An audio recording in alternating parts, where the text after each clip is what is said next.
Hey guys, Peter here to do an album review. Today I'm here to tell you about the debut record from Hellryder, The Devil is a Gambler, out May 28th on Rock of Angels Records. This album has 12 tracks, 39 minutes in length, and they are a German heavy metal band, a supergroup if you will, made up of members of Gravedigger, Ordenogen, and Gregorian. Now, as far as the structure of this album is concerned, it's an album that moves forward. It always feels like it's on that beaten path. It's not going to come off of it, and it's going to take you from point A to point B in the shortest distance possible. That's kind of the overall feel that I got from this record. I was expecting more of a classic album as far as the structure is concerned, with side A, side B, a ballad in the middle. I felt like that was kind of what perhaps they were going to go with, considering the overall style and sound that this album has and that the band wants for themselves. They decided to go more with a pedal to the metal approach. Not to say that this record is high octane from the first song all the way to the last, but it never really feels like there's a pause. It never really feels like there's a break. Sure, there's songs that have higher tempos, there's songs that slow down ever so slightly, but the overall sensation that you're going to get out of this album is just a record that, like I said, moves forward and it takes you with you.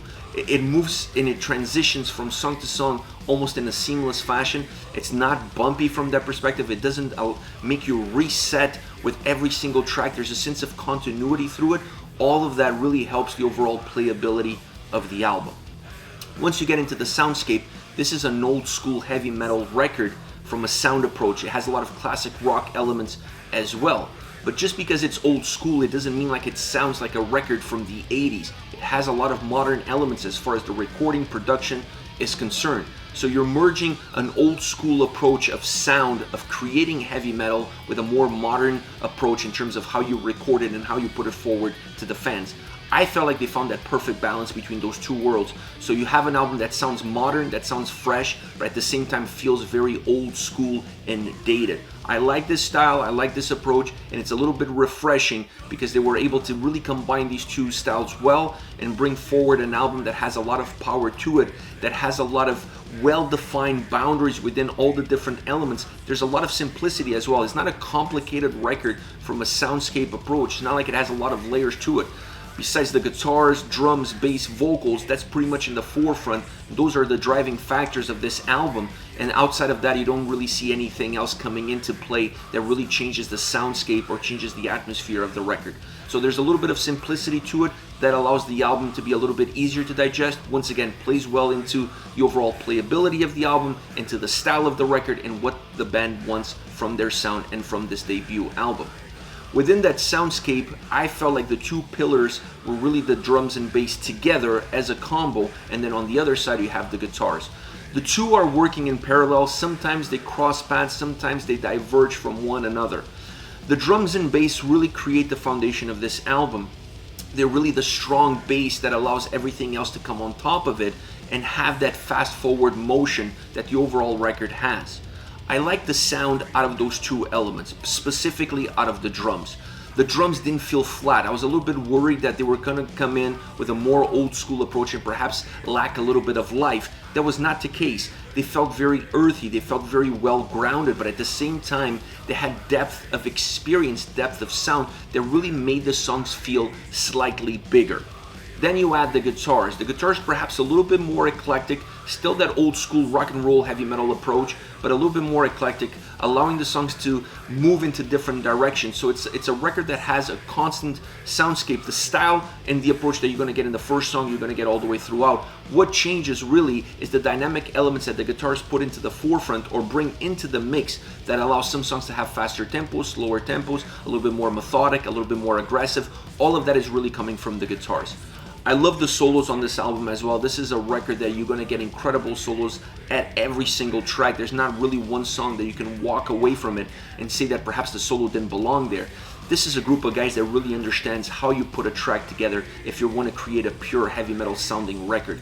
And the solos play a huge role into that because you want something that ignites the track, that expands the song, that brings something that adds value to the overall construction of the track and is not just there for the sake of being there. It's also not just a couple of licks thrown in together and now you have a solo. No, the solos on this album are really well designed, really well crafted, and better yet, executed. And I always felt like they make the songs better, bigger, more powerful. On top of that, you get the vocals. The vocals are perhaps the most constant element from the beginning all the way to the end. There's really zero variations whatsoever in the tone, in the delivery, and the overall approach. I like the fact that they have some grit, they have some raw influences into them, and they bring that more pure rock and roll sound to a classic heavy metal approach. It's really where those two worlds are merging, is in how you have the sound presence throughout the record and how the vocals sound slightly different, bringing a little bit more grit, a little bit more balls, if you will, to the overall experience of this record. So I really felt that the vocal style fit this album to perfection. Now, having said that, coming into this album, considering who the band members are, I was expecting perhaps a little bit more power metal. I was expecting something a little bit more modern from that perspective, perhaps with some 80s influences, with some keyboards here and there. So I was very shocked and surprised to see that this is a different sounding album. It's heavier, it has a lot more heavy metal, it has a lot more rock. It really feels like a reboot or a reissue of a Motorhead album that never saw the light of day. That's perhaps the best way to describe the overall experience of listening to this record. The only thing I would have changed about the album is really include perhaps a ballad within the record to really give the listener a sense of a break, a sense of a pause, and then a reset for what would come next. Without that pause, without that break, this is an album that just moves by really quickly. It just transitions extremely fast from track to track, and you kind of lose track of where you are within the album, and perhaps that hurts a little bit in what you're going to get out of the overall experience. So having a ballad there, I really feel like it would have added a different feel, a different sound, a different experience, and make the album perhaps a little bit more complete.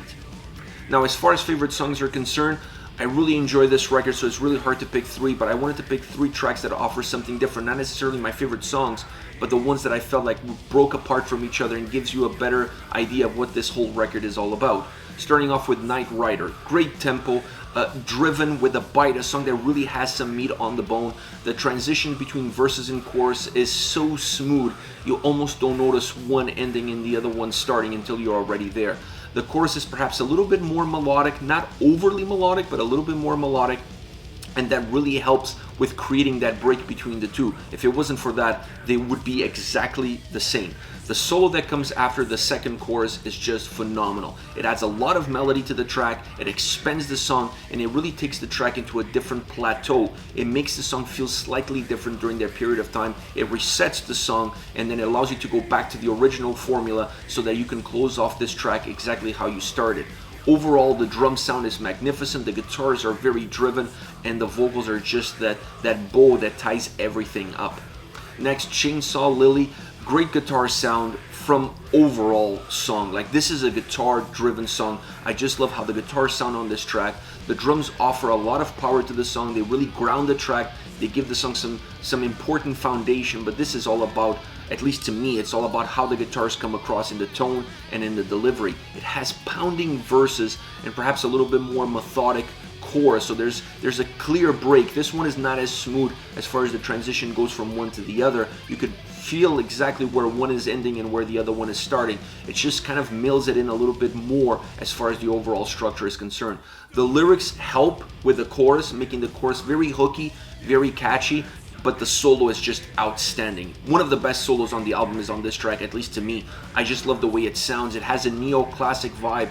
It almost feels like a classical piece converted into a guitar sound, into a guitar approach, putting on a heavy metal classic track. That's all the vibe that you're going to get out of this song. There's a lot of classic elements, neo-classic elements, classic heavy metal elements into this track. The solo is just majestic. It really moves this track. It moves the needle as far as this song is concerned, and it takes it from being a very cool, hooky, catchy track to being one just that becomes almost outstanding.